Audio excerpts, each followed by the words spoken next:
The breakdown people don't cover it. I'm so confused about what's going on outside, right? Look at this. What the heck is going on here? Oh my god, there it is, Mike. It came back. Oh my gosh. I command you to go in Jesus' name.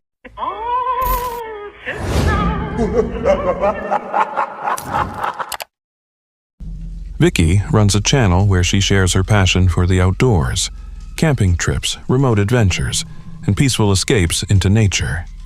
But this time, what should have been a relaxing journey would take a much darker turn. She and a friend decided to camp beside a lake out near Llyn Ogwyn. After parking their vehicle, they grabbed their gear and began the long walk into the woods, hoping for a quiet, beautiful night under the stars. Here's where we're going.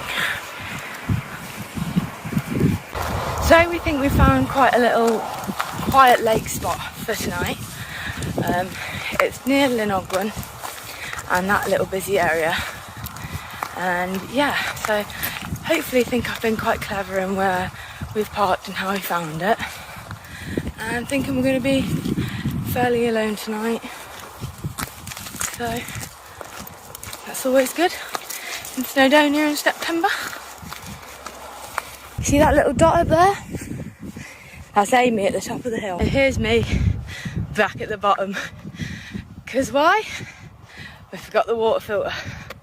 And we realised when we was right at the top. It doesn't look that steep from here, but I promise you, I promise, it's steep. Tiny little Vig. After a good while trekking through the dense terrain, they finally reached the lake they had picked for their overnight stay. Beep. And don't know what this is. They've covered up the car park, which is here. There's no longer access to the world's most perfect car camping or van spot ever. Meanies. But yeah, here's our location. Very flat ground over there. I mean, we might camp there, or we might find some around there. We shall see. They got their tents set up and kicked back for a bit, enjoying the view. A nearby flock of sheep wandered close, quietly grazing not far from where the girls had made camp. We have been greeted with these sheep everywhere. So the sheep are now making their way around the lake in an orderly fashion. When night fell, they crawled into their tents and went to sleep. The next morning came, and after some fresh coffee, they packed their things and began the hike back. But as they neared the parking area, what they saw left them speechless. So coming back from the car, from our camp, I have 4 flat tyres and a smashed windscreen and a smashed window, complete with rock inside. Poor car. Are you still on hold, babe? Yeah. I've been on the phone for 57 minutes. For someone who didn't want us to stay here, they've made us stay here a real long time. Strange. Trying to get rescued from this place. The breakdown people don't cover it. So on the phone with the insurance, and it's looking like it's going to be bye-bye to the car. It's going to have to get scrapped. I'm going to have to make a claim, but it's not going to be repairable apparently because of the damage, so it's probably going to be bye-bye car. So the farmers literally killed our car, murdered it. Even yesterday somebody else was parked just over there, not blocking the gate as well. Another local person walking to the lake. There's no gate access blocked at all. He saw us probably, yesterday when he came in, heard the sheep. I guess really hates wild campers, because it's not like we're in the way of the gate, so what other reason could it be? No, nothing was stolen from the car. Nothing was stolen. It was the kind of thing that makes your stomach drop. Their car had been messed with, damaged for no good reason. Sure, it might have been parked near someone's gate, but It wasn't in the way. Whoever did it didn't try to talk, they just chose destruction. Right next to the car was a dry patch in the dirt, about the size of a quad or a compact car, like something had been parked there recently. The thought that someone had been waiting or watching not long before they got back. That's what sticks with you. At least the girls were unharmed. But it's the kind of experience you don't forget. On June 23rd, 2025, a cheerful travel vlog unexpectedly shifted into something straight out of a nightmare. What started as a light-hearted birthday mission for his mom twisted into a night packed with sirens, smoke, and a silent threat lurking in the dark. Extremely important mission like no other. Unless, of course, somebody's done a mission that's similar before, then it's a mission like another. But anyway, we're on a mission. We've got to get down to the Kent coast. In fact, I might be lying about that. I think it might be East Sussex. Either way, we're going down to Rye. I've put the location into the sat-nav, so without further ado, let's let this mission commence, albeit extremely slowly. Well, I haven't come as far as Rye because I looked on the map and parking there seemed like a bit of a nightmare. There's height barriers on all the car parks. So we're in a place now called Winchelsea, or we're near Winchelsea anyway. I think we're on the way there. We should be there in 1 minute. And because the antique shop is going to be shut today already, I'm thinking we're just going to rock up here, have some dinner, which is something I've never had before, by the way, and then from there we can go on to this shop in the morning. I found this one here. I don't know if I trust it. Is it wide enough? Far enough from the danger of the road? I reckon it probably is, right? I think actually I might spin around and go a little bit further back up the road.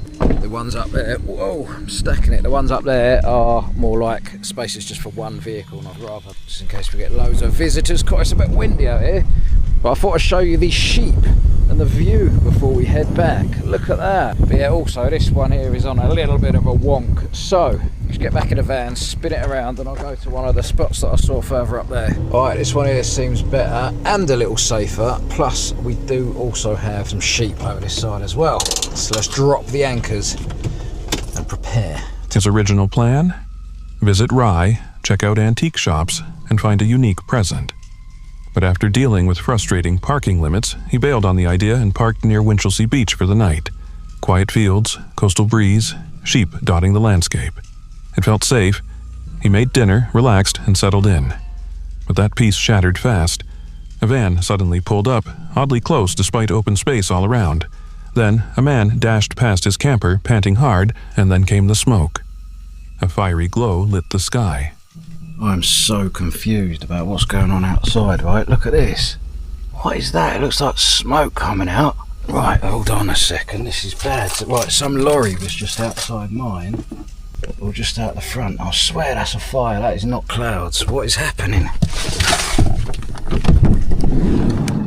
It is.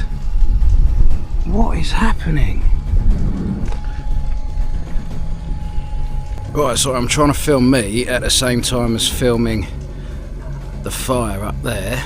Something bad's happened, obviously. I know who it was because there was someone on my CCTV. It was all a bit weird. I'll tell you about it in a minute. I'm going to go speak to this bus driver. I'm just going to go spin my van around in case someone comes back and does that to my van, because someone's done that. It has looked like it has been done. Well, it has been done because the geezer just ran past me, jumped in his motor and sped off that way. Right, someone set fire to the van that's just down the road behind me, and it was the person who was parked in front of me. I'll explain more in a minute, but I need to move my van in case they're going to do it to mine as well. Obviously, I'm no longer going to be staying here, but the old Bill, they're going to want to talk to me about this. I can see a flashing light up near it, so that's obviously some sort of traffic control coming along. That calm stopover turned into chaos. One of the parked vehicles, probably that van, was now on fire. As flames tore through it, traffic froze and emergency crews poured in. He moved his van to stay out of danger, worried the fire could leap or the suspect might come back. From a distance, he kept his camera rolling, watching until nothing remained but a scorched metal shell. The camper van is fully ablaze behind me there. This is no joke. We've got a massive tail of traffic all down here. I can hear the fire engine in the background making its way up. This is not good. There we go.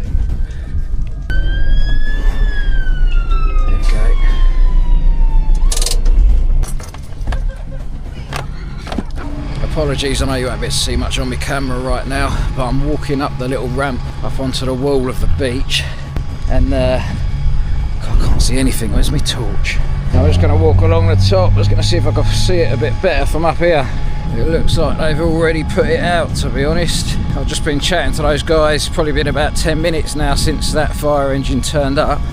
There's no old bill, which is surprising. Just walking a bit closer to it now. You can see the fire engine's just down there. The camper van is now in ashes on the floor. It's been completely burnt out. You can see the guys just down there spraying the last bits to make sure it's fully out. But that is the end of one vehicle. I guess I've got to wait for the police to turn up, because if I leave the scene, they're going to think it's suspicious. But other than that, I don't know what to do. Obviously, I'm not going to sleep here for the night now. It sounds like it might have been targeted on that particular van because it's been sat there for ages, apparently. But you never know, it could have been just a random camper van burn. And the thing is, if he decides to do it again, if he's some nutter and he comes back, I don't particularly fancy going up in flames tonight when I'm a... When he checked his dash cam footage the next day, it all pieced together. That same man had walked toward the beach carrying a bag, dropped something off, then crept toward the caravan. Minutes later, fire. He returned, stood watching from afar, then vanished.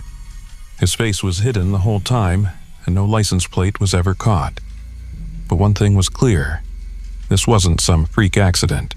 So let's just talk you through this on the actual timeline of exactly how things happen from my point of view. So first of all, obviously, as you saw, I made the world's most glorious toasty. And then after that, I actually made a second one off camera because I just wanted to enjoy the pure goodness to myself. And whilst I was eating that, I heard an out-of-breath man running past my van. It sounded like he was in a rush, right? In fact, no, let's back up a bit before that. When I was eating my second toasty, I looked up on the CCTV and I saw a van just parked up in front of me. Now, bear in mind that I'd chosen to park in this particular lay-by because it's a small one. Now, some of these lay-bys up here are absolutely massive. There's other small ones as well, but there's plenty of them, right? So I thought, if I park there where that car was, that's where we were, no one's going to come into this spot because there's just no need for it. And whilst I was eating, I looked up on my CCTV, like I said, and I saw a van was parked there. Now, I was going to get out of the van and make a joke about it. I was going to say, how dare they park in my driveway and all this, just for a laugh.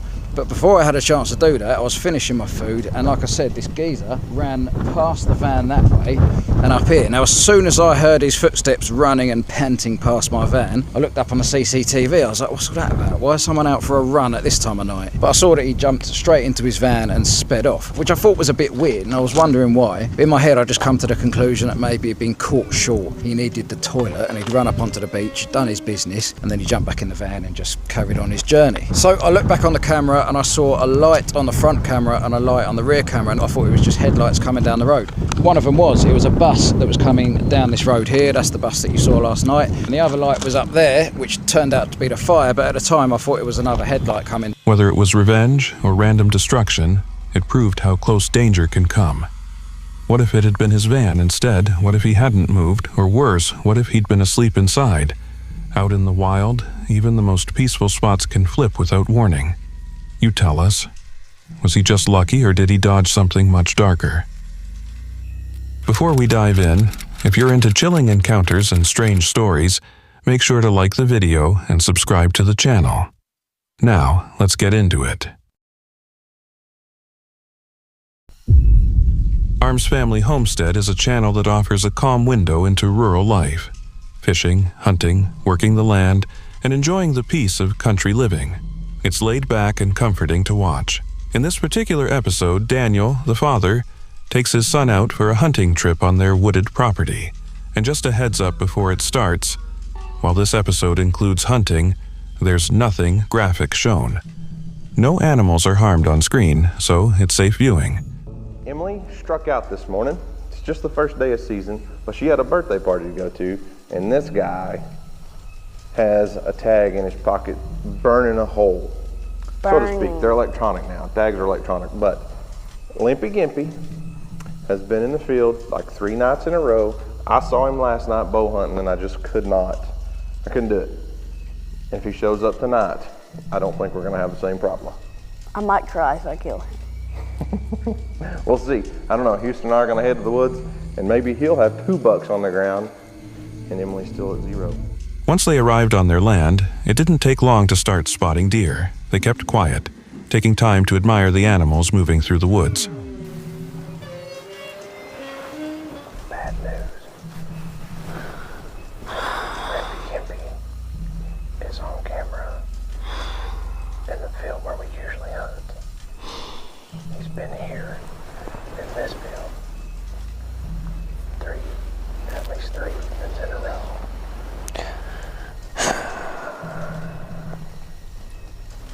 We're in the wrong spot tonight.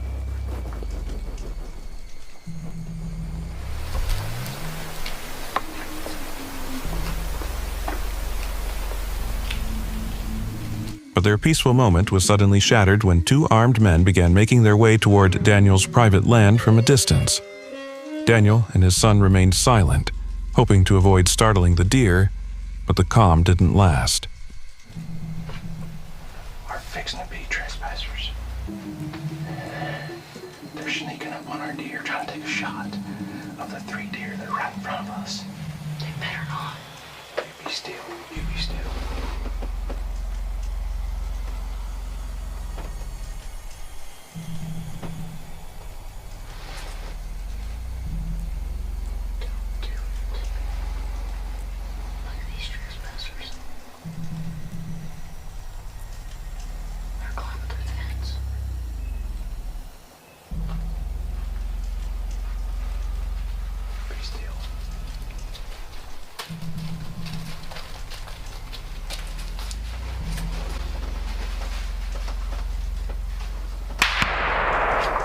Mother. You stay here.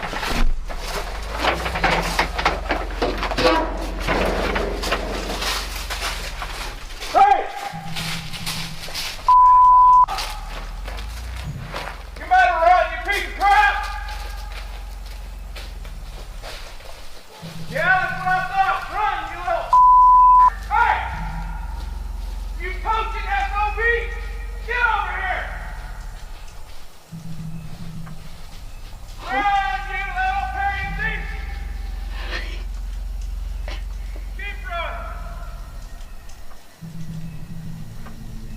One of the intruders fired a shot. It missed the deer, but it came terrifyingly close to Daniel. The moment the men realized others were nearby, they turned and bolted. 2 guys. That's a public hunting area. 2 guys almost just shot Houston and I. We're sitting in a blind on top of this hill right here. And those 3 does standing in front of us, they literally walked across the first gate, which put them on the private property. The second gate is my gate. They leaned on that gate right there and took a shot at our deer in our field. I came out yelling, not nice words, not in a nice manner. And the 2 pansies took off running. I called the game warden, called the park rangers. Daniel wasted no time and called the authorities. Thankfully, the police managed to catch the trespassers. The armed men weren't just illegally on private property. They fired a shot that nearly struck Daniel or his son.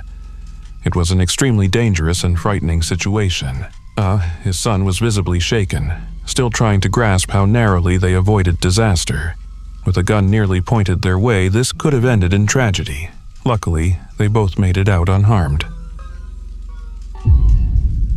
Uploaded on July 10th, 2025, this episode from the Northwest Wind heads straight into one of Pennsylvania's most notorious Bigfoot zones. After enduring 3 scorching days deep in an isolated pocket of a massive state forest, the host kicks things off with a blend of dry humor and serious curiosity. Most active Bigfoot zone in Pennsylvania right now, and tonight we are going to try and summon Bigfoot to this campsite. So it's the last night of my trip at this lovely campsite. I've been out here for 3 days.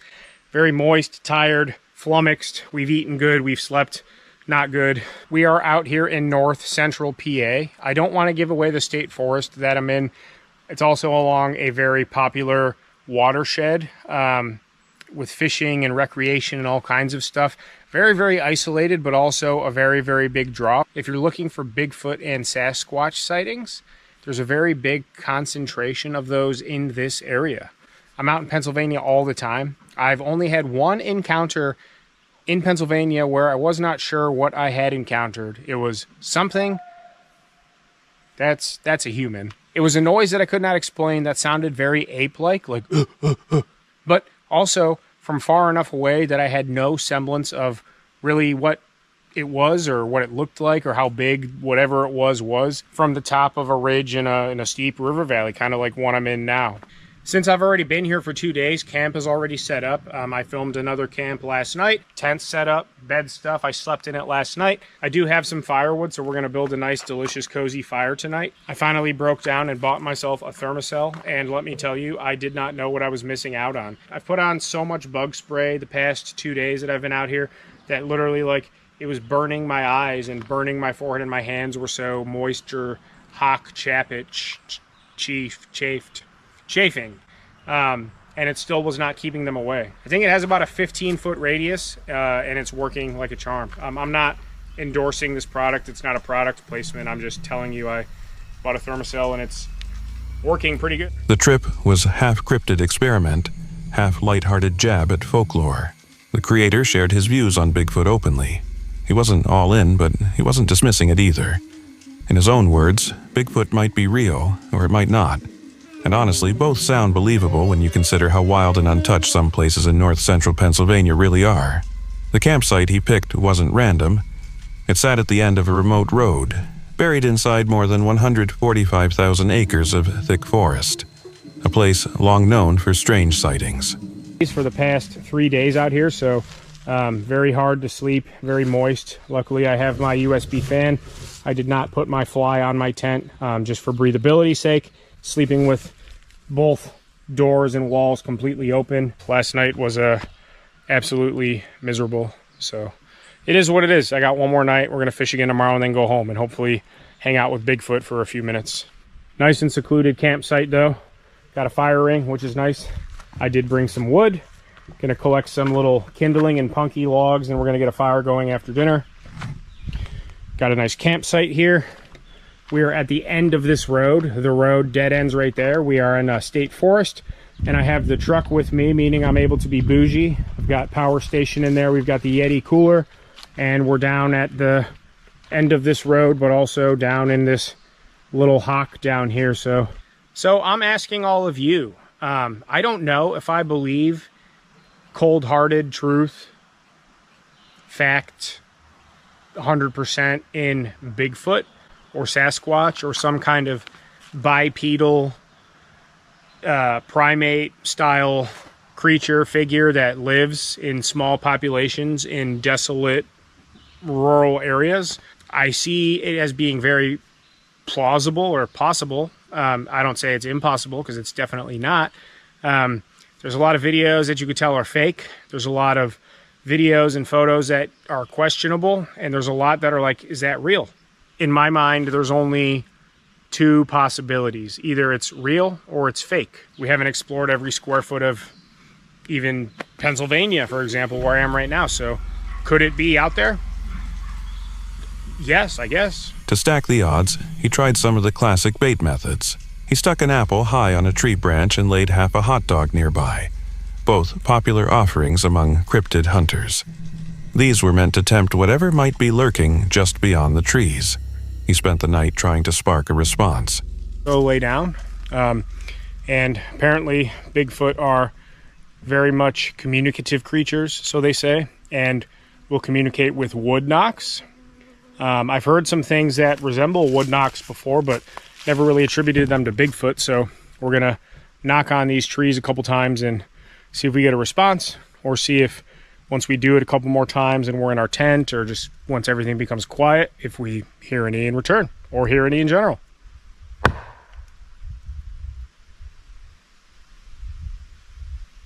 This state forest is 145,000 acres. all mountainy, hilly river valleys. If there's going to be something in Pennsylvania, and there's this many sightings per capita, why would this not be a great place to encounter one?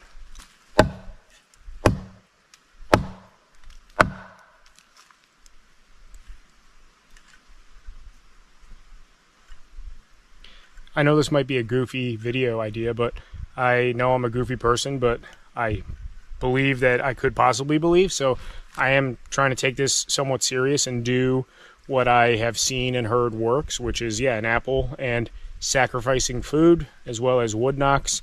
We're going to clack some rocks together, and we're also going to do some whoops. Do some whoops right now. I'm going to do my own best version. Whoop! Whoop!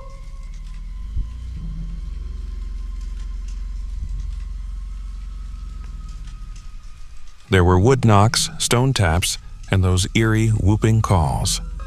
Some moments felt like a spoof, but others hit a different tone, especially when night started slipping into dawn. Something just startled me up.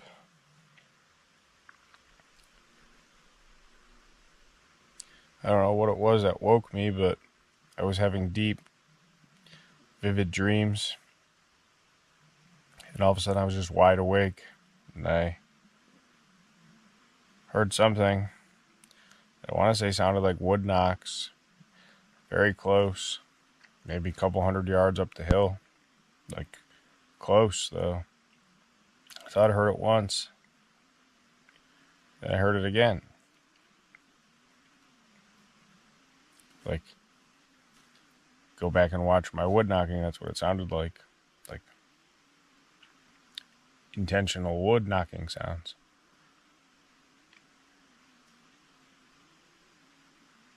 I haven't heard it since, but it's 100% what it sounded like.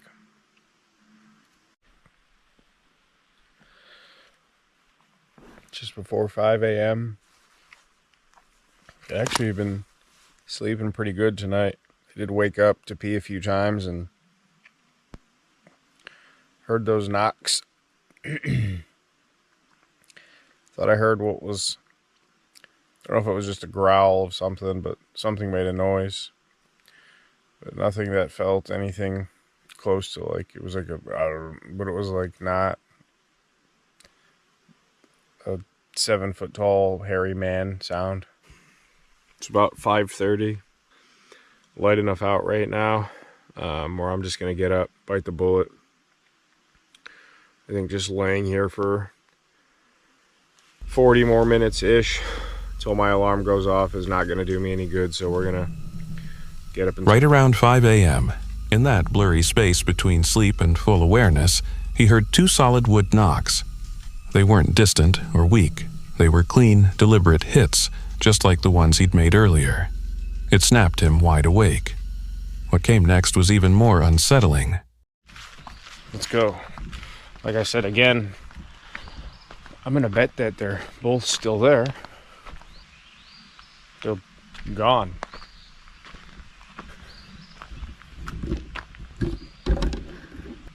They're both gone.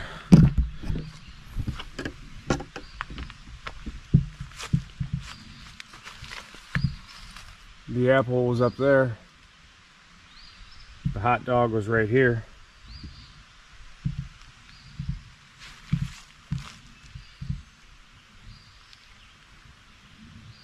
That gives me the creeps big time. It's daybreak and I have more creeps than I did at any point during both of these nights I was out here. Let me see if the apple's down in these bushes or if something, maybe it fell, maybe something tried to take it and it went down, but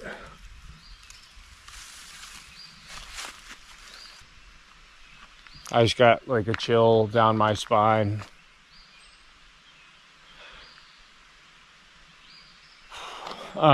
So let's be realistic here. Odds are it was a squirrel or a raccoon or something that could easily climb the tree very much stealthily and quietly and took the hot dog or the apple off the branch, but just knowing that they were there, you know, about, I mean, you see how far behind me I was camped, you know, 100 feet, 150 feet, give or take. They were there and now they're not. I was convinced that they would still be there, that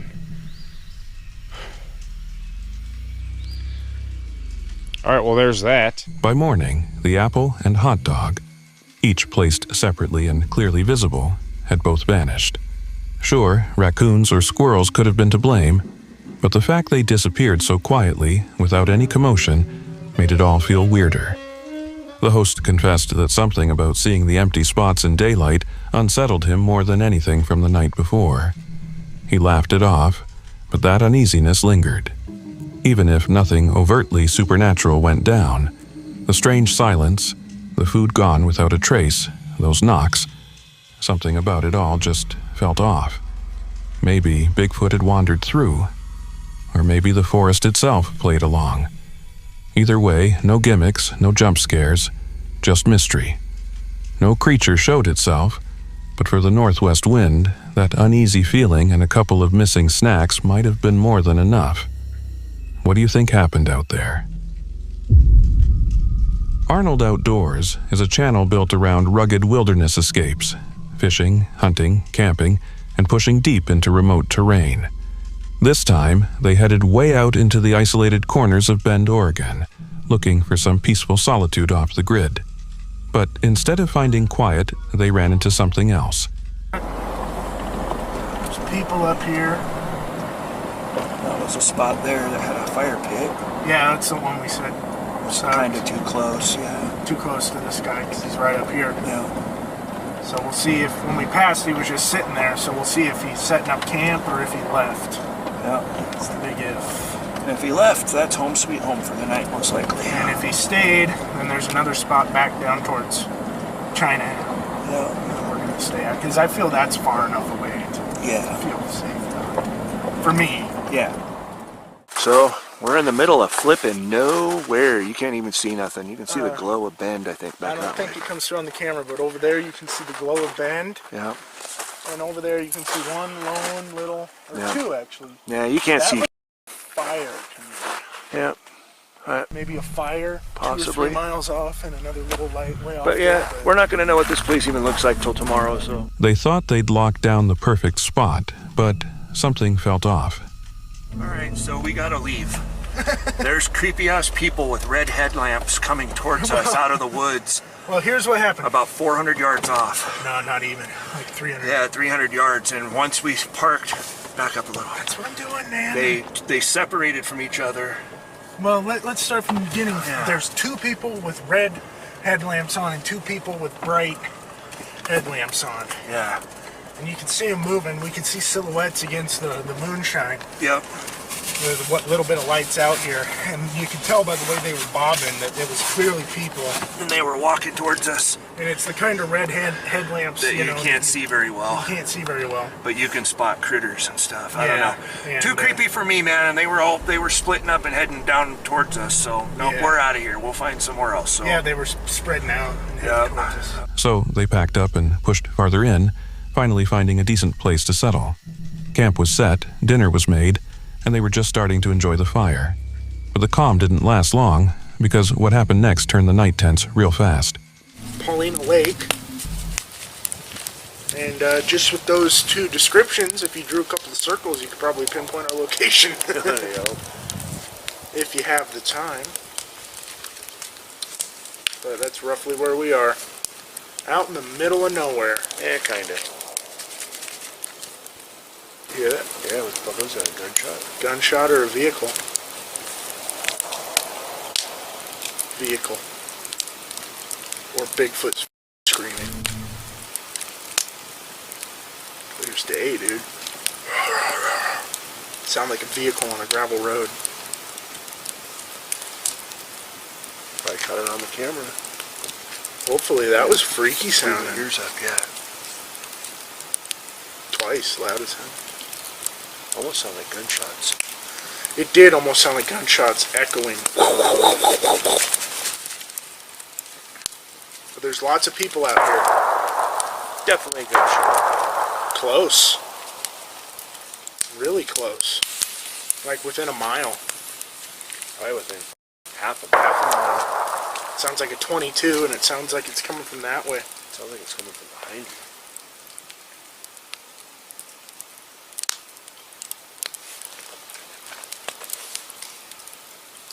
It's 11:30. Someone must be going to bed. Shooting guns off before they go to bed or something. Scare all the coyotes off.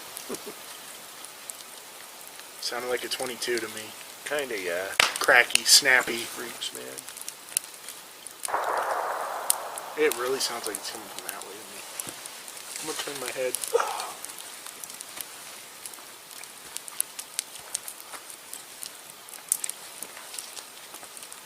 I'm not gonna shoot unless I show you. 1022. Hang on. I feel like we should at least once. Yeah. Just one shot. So they can't pinpoint us, but they know we're here. You know what I mean? I'll shoot Maggie. Oh, you got an extra round? Don't shoot I have one extra silver tip. No, don't do that. Vehicle. It sounds like they're moving. Let's turn that off. Yeah, go. Yeah. You want to get it? You can do it. Yeah, that sounds like a vehicle.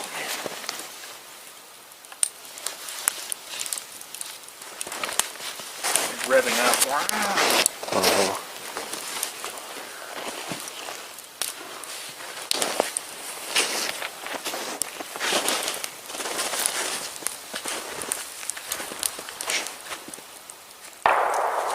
They're right there, dude. They're like driving around shooting. Hooting and hollering and shooting. It's teenagers hooting and hollering. Kill the lights. They might shoot at us. Kill it and get low. For real.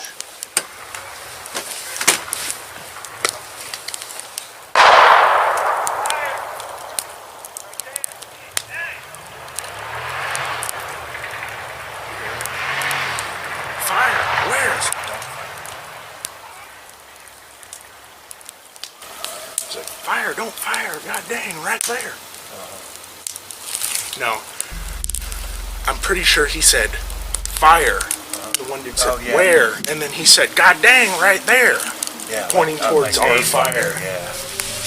Like they saw our fire. Why would anyone be firing shots blindly through the woods like that? What if a stray bullet hit someone? That kind of recklessness is unreal, especially since, as mentioned early in the video, this wasn't completely empty land. If the campers knew people were around, you can bet the shooters did too.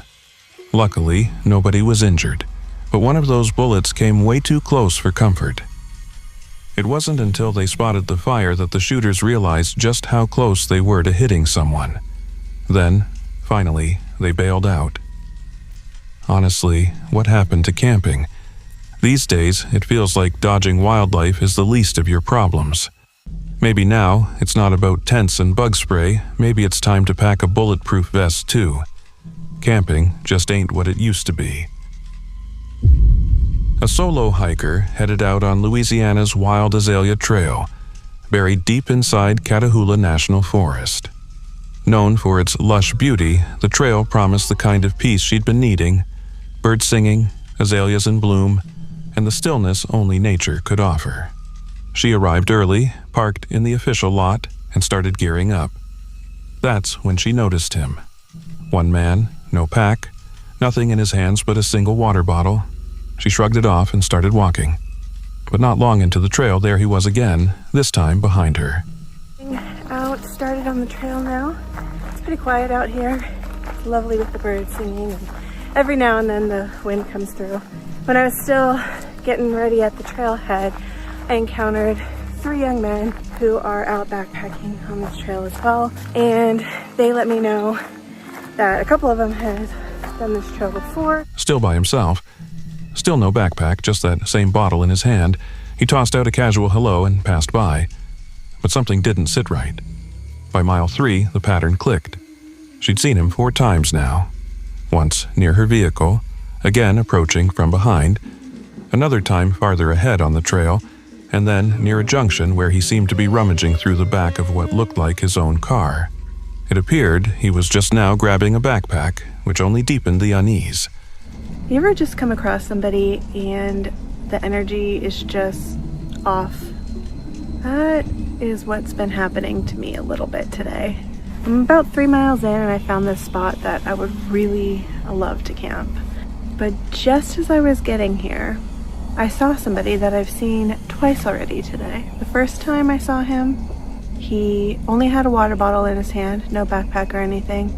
And I saw him at the trailhead where I parked my car as I was still pulling things out of my car. And at that point, as soon as he saw me, he sort of turned around and headed back onto the trail. I've seen him 4 times, I just realized.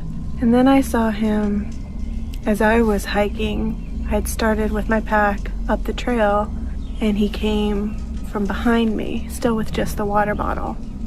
And I didn't hear him at first, but it kind of startled me a little bit. So I moved over to let him go past, and that time was the first time I said, "Oh, hello."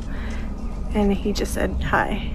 The next time I saw him, he was at a crossroads, and it looked like he was loading things into his car to leave. But I guess he was pulling a backpack out, because even though I didn't say anything to him at that point. Later that day, as she scouted a spot to make camp, she came across a quiet clearing beside a small bridge. But something about it didn't feel right. So she looked for another area slightly off trail that felt more sheltered. That's when her eyes locked on something strange. A trail cam, half concealed and pointed not toward any game path but aimed straight at the place she'd set her pack. Her stomach dropped. Someone had deliberately aimed that camera right where she planned to sleep. Alone, and still thinking about the man from earlier, her instincts screamed, "Get out!" But I looked over and I saw this area here, the clearing, and I thought, you know what, that's a bit more hidden from trail. I might feel more comfortable and secure over there, so I came over. Why is there a trail cam pointing to that campsite? I don't really know how those things work. Maybe it's not visible on the camera, but like, what else is it pointing at? Okay. What the heck?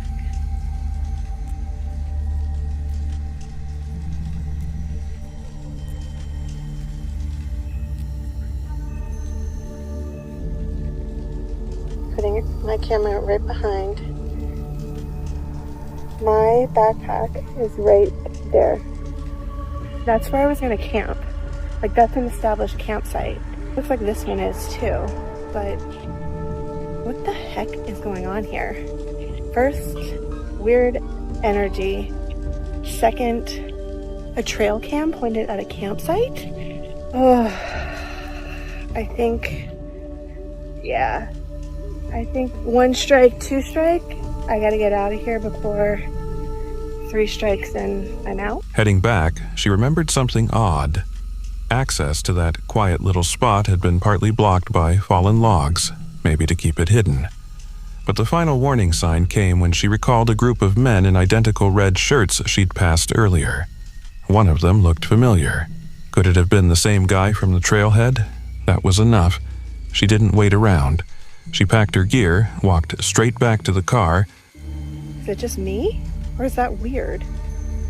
Trail cam. Right there. Cam. Right there. I'm standing at my pack and I am looking, and I cannot for the life of me see it over there. I mean, camo, right? Very effective. Moved around, I've come up here. Like, where? I went from campsite 1 over to campsite 2, just kind of an exploratory thing. And the reason it actually took me a little while to decide to go over there is because there were like clear obstructions in the path, logs covering the path. A lot of time that might be set up by Forest Service to say like, this is not a trail, don't go down here. I just felt like I needed to go explore it. There was poison ivy I had to avoid. It's not too dense where I couldn't avoid it. And yeah, I had to go over a couple of logs and stuff like that, but it's almost like they don't want somebody going over there, right? But is it because they don't want somebody to discover the camera? doesn't feel scary. Like, I'm not scared. I'm actually angry because it feels violating. It feels like a threat in that way. And didn't look back once. Too many things didn't add up. The repeated sightings, no visible hiking gear, that camera perfectly aimed. Was someone watching her every move? Had he spotted her arriving and tracked her through the woods? Were these just unrelated, creepy moments, or had she come terrifyingly close to something far worse? What would you have done in her shoes? Let us know. Back on August 4th, 2017, Richard Grabenik, usually known for sharing music clips on his YouTube, uploaded something completely out of character. Instead of a song, he posted a chilling video detailing a terrifying experience that rattled him deeply. He had been staying at his quiet summer home out in the countryside, a place he knew well and found peace in. Everything was routine, nothing unusual. But one evening, something out of the ordinary showed up in his backyard. At first, he caught only a quick glance. Whatever it was looked strange, almost inhuman, and it vanished before he could even grab a camera. That same night, the figure returned. This time, Richard was ready. He set his iPad facing the yard and started recording, determined to catch proof. On the footage, you can clearly see a pale, human-like figure creeping toward the house. Its movements were eerily slow and deliberate. The way its head turned felt like it was scanning, hunting for something. The whole thing rattled him so badly, he ended up calling a local priest for help.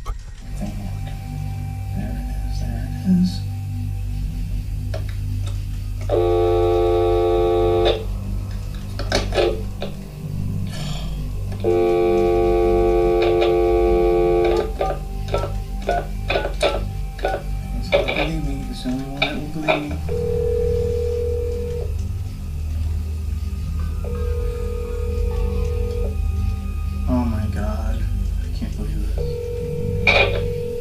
Damn phone. Hey, Mickey G. Hey Mike, I need you. I can hardly hear you.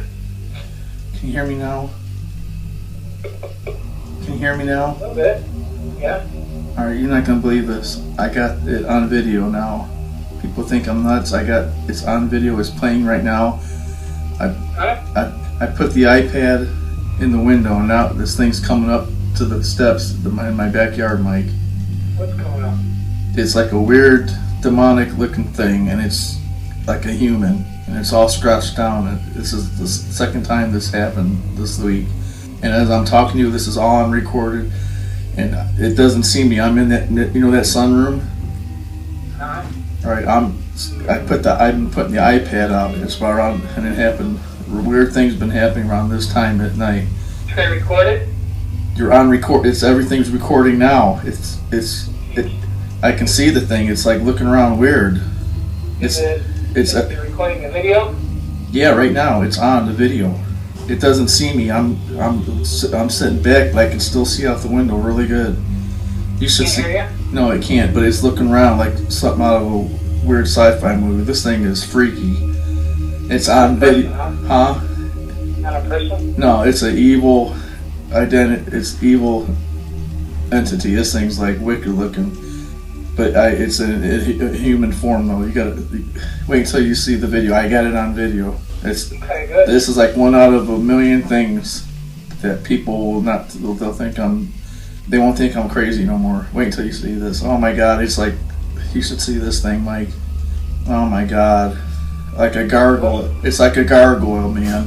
And it's like 35 feet away, and it came out of those weeds. Watching the recording again, the figure came into clearer view.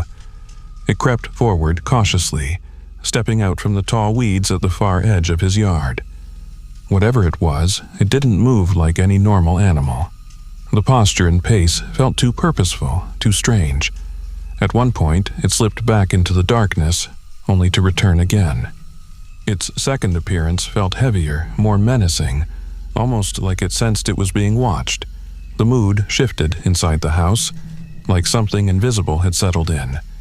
The fear wasn't just in his head anymore, it was all around him. Right? Yeah. Yeah, praise you, Jesus. Father God, I just want to lift Rick up to you right now, Lord. I don't know why he's being tormented like this, Lord, but we know you know. And Lord, you've been speaking to him in visions and dreams concerning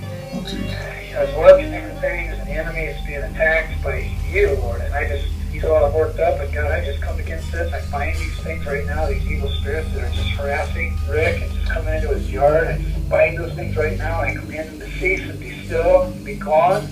I pray to give Rick peace right now. I come against all fear. I bind that in Jesus' name. I pray, Father, that you just give him peace and comfort, Lord, that he knows that Lord, you are watching over, Lord. You are his rear guard, that nothing's going to call me.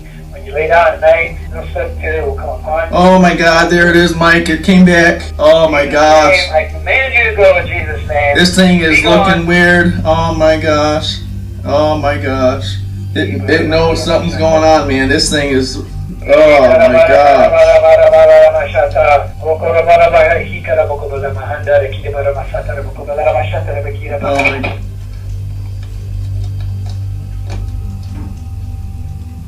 my God. I don't know what happened. We got disconnected. I even called the minister. It went back. As the priest prayed from afar over the phone, the creature's movements suddenly changed. It began twitching and jerking, like the prayers were disturbing it somehow. Then, without warning, the call cut off completely. The video's final moments fall into dead silence. No answers, no updates. Just the eerie footage and the echo of something unnatural. Some people believe it might have been a supernatural being, maybe a demon, a ghost, or something far older than folklore. Others focus on its weird physical shape and wonder if it was a cryptid or even some mutated life form. Skeptics argue it was nothing but a hoax, just a person in a suit or some CGI trick, but the raw footage tells another story. Richard's voice shook with real fear, and the way that thing moved, it felt too real to fake. So, if that footage is legit, what did Richard actually record out there? Was it a freak incident, or was he chosen for something? And the worst part, that thing might not be gone for good. For watching more disturbing encounters, click here, and if you're enjoying the video, make sure to hit that like button and subscribe to our channel, Campfire Encounters. Thanks for watching.